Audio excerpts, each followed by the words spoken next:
امام شافعی رحمۃ اللہ تعالی علیہ کے جو ماننے والے مسلمان ہیں وہ زیادہ تر جو ہے وہ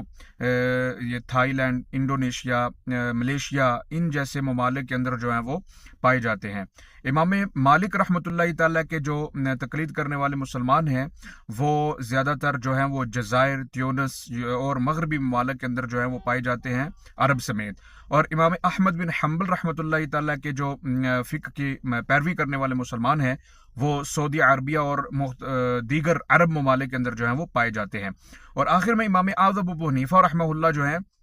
وہ پوری دنیا کے اندر ان کے جو ہے وہ ماننے والے مسلمان جو ہیں وہ فقہ کی تقلید کرنے والے جو ہیں وہ پائے جاتے ہیں۔ تو لہٰذا یہ ایک ایسی خبر تھی جو میں نے آپ کے ساتھ شیئر کیا، جسے آپ کو پہلے علم نہیں ہوگا کہ اس وقت پوری دنیا میں کہیں نہ کہیں جو ہے وہ فقہائے اربعہ کے جو ہے وہ ماننے والے، تقلید کرنے والے مسلمان پائے جاتے ہیں، لیکن سب سے زیادہ